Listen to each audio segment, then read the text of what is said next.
সম্মানিত সুধীমণ্ডলী, আসসালামু আলাইকুম রহমতুল্লাহ। আশা করি আপনারা সকলে অনেক ভালো আছেন। আলহামদুলিল্লাহ, আমি অনেক ভালো আছি। বরাবরের মতো আজকেও আপনাদের জন্য খুব সুন্দর একটা ভিডিও নিয়ে হাজির হলাম। তোমার পালনকর্তা যাদের উপর রহমত করেছে তারা ছাড়া সবাই মতভেদ করতেই থাকবে।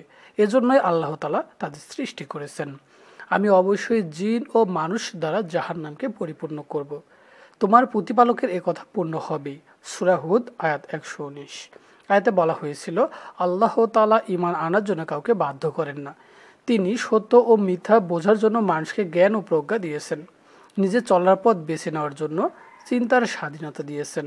তাই যে সত্য পথ গ্রহণ করবে তার জন্য রয়েছে পুরস্কার, আর যে অসৎ পথে চলবে তার জন্য শাস্তির ব্যবস্থা করে রাখা হয়েছে। আলোচ্য আয়াতের মূল কথা হলো, আল্লাহ এই পৃথিবীকে নিজ অনুগ্রহে সৃষ্টি করেছেন। মানুষের উপর তার অনুগ্রহ সবচেয়ে বেশি। তারপরেও বেশিরভাগ মানুষ আল্লাহর নির্দেশিত পথে চলে না। তবে আল্লাহর বিশেষ অনুগ্রহ প্রাপ্ত ব্যক্তিরা অবশ্যই সঠিক পথে চলে। জিন ও মানুষের মধ্যে যারা আল্লাহকে অস্বীকার করে, ইহজগতে আল্লাহ তাদের দয়া ও নিয়ামত থেকে বঞ্চিত করেননি। বরং তারা দুনিয়ায় কোনো ভালো কাজ করলে তার প্রতিদান দুনিয়াতেই দিয়ে দেন। আল্লাহ কারো ওপর জুলুম করেন না, কিন্তু তাদের জন্য পরকালে কঠোর শাস্তি প্রস্তুত আছে। জাহান্নাম হবে তাদের স্থায়ী ঠিকানা। জাহান্নাম অপূর্ণ থাকবে না। পাপাচারী জিন ও মানুষ দিয়ে আল্লাহ জাহান্নামকে পূর্ণ করে দেবেন। এই আয়াতে আরও একটি বিষয়ের প্রতি ইঙ্গিত দেওয়া হয়েছে। বলা হয়েছে, মানুষের অস্তিত্ব লাভ করাটাও আল্লাহর অনুগ্রহের ফল। আল্লাহ অনুগ্রহ করে মানুষকে সৃষ্টি করেছেন। তাদের সুপথে পরিচালিত করার জন্য নবীর, রাসূল ও আসমানি গ্রন্থ প্রেরণ করেছেন। মানুষকে সৃষ্টি করা হয়েছে আল্লাহর ইবাদতের জন্য। কাজেই পরকালে যাতে মানুষ আল্লাহর বিশেষ অনুগ্রহ লাভ করতে পারে সে চেষ্টা মানুষের থাকা উচিত। আল্লাহ তাআলা মানুষকে বিবেক দিয়েছেন, দিক নির্দেশনা দেওয়ার জন্য প্রতিনিধি পাঠিয়েছেন।